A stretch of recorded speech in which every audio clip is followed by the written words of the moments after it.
This is Valley News Live at 6. To go to NDSU as a full-time student. And that means over 4 years I'm paying almost $5,000. Critics of proposed student fee increases at North Dakota State University say college is already expensive. Proponents tout it as a great value for your money. Good evening, everyone, and thanks for joining us tonight. Some campus groups are requesting the student government raise fees, saying it could help raise wages for student workers, help pay for the cost of travel for athletic programs, and keep admission to campus entertainment free for students. Valley News Team's Bradford Eric breaks it down to see just what you're paying for. $607.86. That's how much a full-time student pays per semester, quote, regardless of the personal benefit gained. And groups want to tack on over $100 more. We need to be able to keep the services up for students that are able to attend here. And I'm a college student myself. I know how much fees are across campus. Student body president Eric McDaniel says these changes are needed because, for example, Student Health Services has outgrown its budget from 5 years ago. Maintenance costs for the Memorial Union are rising. Campus Attractions wants to still offer free admission to campus events for students. And the athletic department says travel costs and maintenance fees for their championship-winning programs are rising. Kind of where the fee comes in there is kind of an exchange of service. So, for example, like students get free tickets to any athletic event to show up. And while we're only talking 27 cents per credit here and 64 cents per credit there, it adds up. Whether you use these services or not, you're on the hook for more than $4,800 over your 4-year college career. At $100 more a semester, you're up over $5,000. Plus room and board, books, a meal plan and tuition, you're near 20 grand. It's really nice if you take advantage of all the things that campus actually has to offer, but I think a lot of people are uninformed with all the things that NDSU truly does offer for all the students that they are paying for. Brooks Flyberg says he plays intramural sports, and it's cheap, but that's because everyone is paying into the program. But he also says college is way too expensive nowadays. I think that education should be something that's kind of given and not necessarily a privilege if you're rich or have enough money to pay for it. I feel like every person should deserve to be able to be educated. The next step is for the Student Fee Advisory Board to make their recommendation to President Brashani. Bradford Eric, Valley News Live. The North Dakota University system caps mandatory fee increases at 1%. So if these changes are voted in by the student government, it will require approval by the State Board of Higher Education. Highway authorities say there were plenty of crashes around the area today. This rollover happened near Harwood, a result of light snow and slippery roads. It's quiet right now. Let's hope conditions allow for safer travel. Let's go to Hutch to find out. Hutch, what's going on this evening? Well, Mike, we do have some light flurries being reported across the valley, including in Crookston, not far from Grand Forks, and moving into Fargo is this band of very light snow. A few flakes showing up outdoors in the studio right now. I got to tell you, it's not going to be very heavy, but it will reinforce the slippery nature of the roads. Where roads are not very good is where the snow has been heavier today. That's out to the east. But slowly falling temperatures through the 20s. Northwest winds around 15 miles per hour will cause a little blowing and drifting, and some accidents reported off to the east of Fergus Falls on Interstate 94. So if you're traveling in that direction, check the latest on our website, valleynewslive.com. In the weather pull-down menu, you'll see the latest road conditions there. And we'll have your hour-by-hour forecast, Mike, which does include some temperatures that are above 10. We'll have details on all of that in a few moments. When the calendar is where it's at, we'll take that. Indeed. Thanks. You can stay up to date on the latest conditions anytime on your smartphone or tablet. Just download the Storm Team weather app to get the latest weather conditions and even follow the radar live. Just search VNL Weather in the App Store. We have new information for you now regarding a dog attack in Grand Forks this weekend. We have learned that a man stabbed to death an attacking dog to save his own dog's life. It happened on Saturday afternoon at the Lincoln Dog Park. Police say one dog bit down on the neck of another dog and wouldn't let go. The owner of the dog being attacked delivered a deadly blow to the attacking dog in order to save his own pet. Police say it was a pit bull type dog that attacked and wound up being stabbed to death.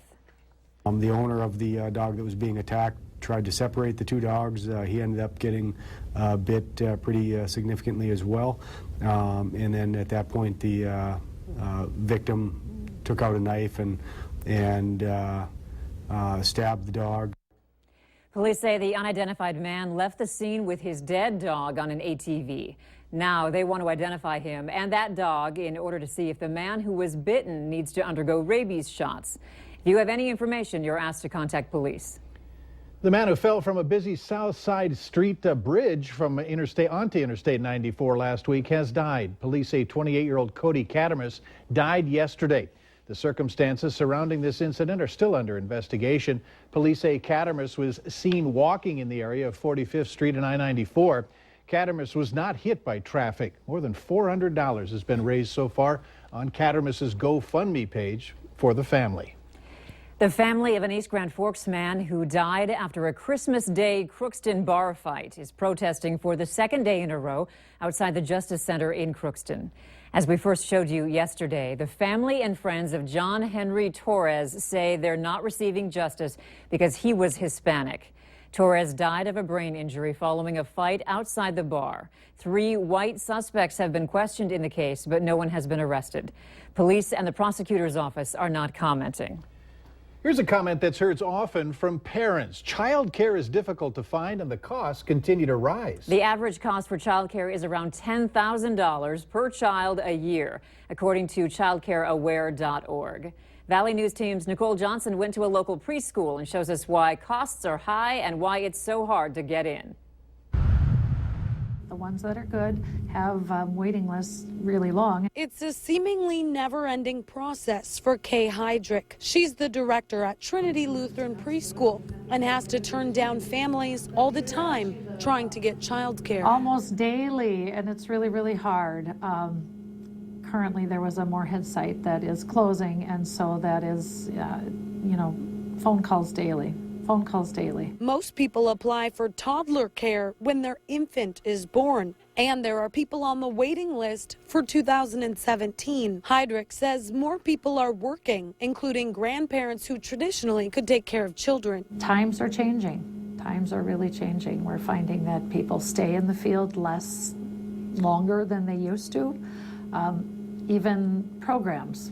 I was really sad to see a place close because that means that's 30-some available spots that are no longer available, and the community has to try to absorb that, and it's just difficult. Multiple child care providers tell us it's tough to find good workers and even harder to keep them around. Problem is, when child care providers find qualified, passionate people, they have to pay them more, driving up cost for parents. I know it seems really costly for families, and it is. I mean, that's one of their larger bills, but it's really costly for programs, too. Heydrich's advice, start early and be patient. There's a tendency to have to want to settle sometimes, but stay with it, ask around. Nicole Johnson, Valley News Live. Parents' concerns over childcare have been heard by Minnesota lawmakers. Some House Republicans have formed a special committee on affordable childcare. They plan to study the shortages. Also, Minnesota Governor Mark Dayton has proposed a child care tax credit. The U.S. Supreme Court has rejected an appeal from North Dakota to revive its proposed restriction on abortions, which would be the strictest in the country. The law, which was passed by North Dakota's legislature and signed by the governor, banned most abortions after 6 weeks, when a fetal heartbeat can be first detected. The 8th U.S. Circuit Court of Appeals rejected the law, blocking it in July. Earlier this month, the Supreme Court turned away an appeal from Arkansas state officials who sought to revive a similar fetal heartbeat law, also blocked by lower courts, if it would have been banned abortions after 12 weeks of pregnancy. What is it costing your family to warm up your home? How you can cut down on that monthly bill later on Valley News Live at 6. Wisconsin and portions of southern Minnesota seeing some pretty serious snow heading into the evening. Your hour-by-hour forecast shows warmer weather is on the way. I'll have all the details right after this.